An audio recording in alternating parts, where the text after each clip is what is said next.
بسم اللہ الرحمن الرحیم اللہم صلی علی سیدنا و مولانا محمد النبی الامی وآلہ و صحابہ بارک وسلم صلاۃ و سلام یا حسین المدد یا حسین المدد۔ کوفے والوں کی دعوت۔ اللہم صلی علی سیدنا و مولانا محمد النبی الامی وآلہ و صحابہ بارک وسلم۔ اب یہاں سے ڈالیں گے پارٹ 10۔ مسلم صاحب نے صاحبزادوں کو لے کے وہاں گئے ہے نا، اور اس لیے وہ ایک قافلے کی شکل میں اسی راستے سے آیا جو مکہ مکرمہ سے آتا تھا۔ ابن زیاد شام کے وقت شہر میں داخل ہوا، اس نے اپنا منہ چھپا رکھا تھا۔ لوگوں نے سمجھا کہ حضرت امام حسین تشریف لے آئے ہیں، اور بلا تعمیل خوشی سے نعرہ لگاتے ہوئے ابن زیاد کے ساتھ ہو لیے۔ خوشی میں کسی نے یہ نہ دیکھا کہ ہم کس کے لیے نعرہ لگا رہے ہیں۔ ابن زیاد تیزی سے قلعہ کے دروازے پر پہنچا اور فوراً اندر داخل ہو گیا، اور قلعے کی دیوار پر کھڑے ہو کر چہرے سے نقاب الٹ دیا۔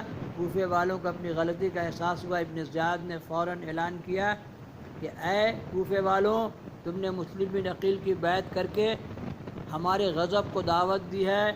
صبح سورج طلوع ہوتے ہی تمہارے مکانات جلا دیے جائیں گے، تمہاری گردنوں پر ہماری تلواریں لہراتی نظر آئیں گی۔ بہتر یہی ہے کہ طلوع فجر سے پہلے پہلے مسلم بن عقیل کی بیعت توڑ دو، ورنہ تمہاری جان، مال، اولاد، کوئی چیز بھی مجھ سے نہ بچ سکے گی۔ کوفے والے ابن زیاد کی ان دھمکیوں میں آ گئے، ان کے جسم تھر تھرا کر کانپنے لگے۔ سینکڑوں کوفیوں نے اسی وقت بیعت توڑ دینے کا اعلان کر دیا، اور باقی تقریباً تمام ہی مجذب ہو گئے۔ رات گزر گئی۔ حضرت امام مسلم ہانی بن قرہ کے گھر پہنچے اور اس کو کہا کہ اہل کوفہ نے میرے ساتھ بدعہدی کی ہے اور دھڑا دھڑ بیعت توڑ رہے ہیں۔ ادھر ابن زیاد نے 40 معززین کو قلعے میں بلا کر گرفتار کر لیا۔ جب ابن زیاد کو علم ہوا کہ امام مسلم ہانی کے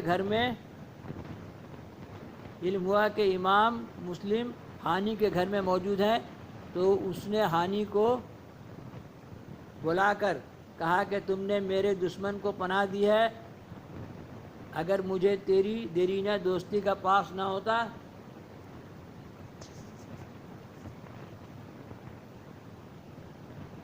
تو ابھی تمہاری گردن اڑا دیتا۔ حضرت ہانی نے کہا دوستی کا پاس کرتا ہے اور رسول اکرم کی نسبت کا کوئی احساس نہیں۔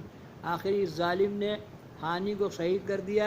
حضرت مسلم بن عقیل کو علم ہوا تو آپ ہانی کے گھر سے باہر نکلے، دیکھا تو ابن زیاد کی فوج نے مکان کو گھیرے میں لے رکھا تھا۔ آپ نے اپنے دونوں بچوں کو قاضی سریح کے سپرد کر آئے تھے۔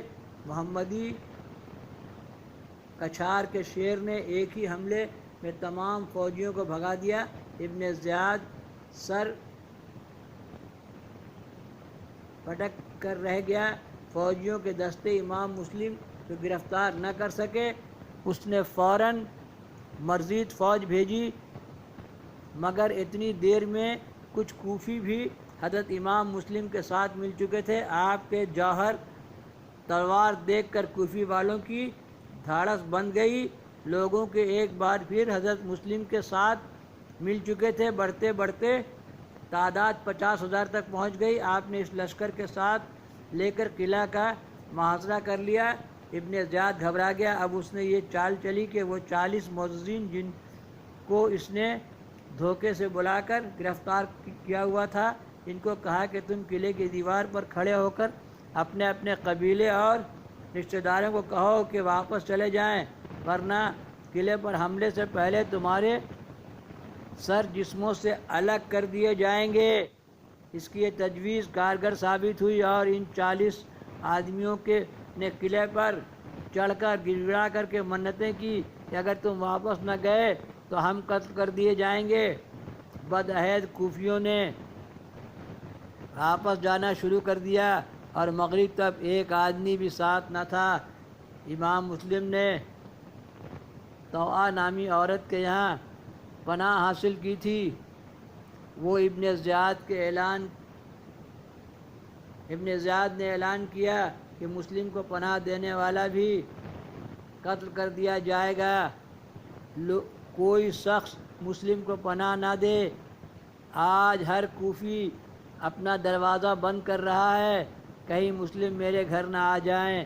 کل یہی لوگ گھر لے جانا سعادت سمجھتے تھے، وہی کوفی جو کل تک ہاتھ پاؤں چوم رہے تھے آج خون کے پیاسے نظر آ رہے ہیں۔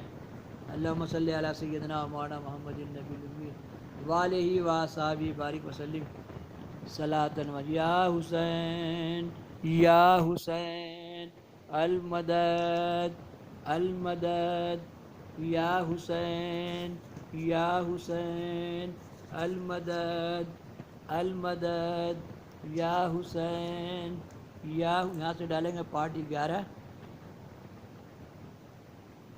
اور صفحہ 37 یا حسین المدد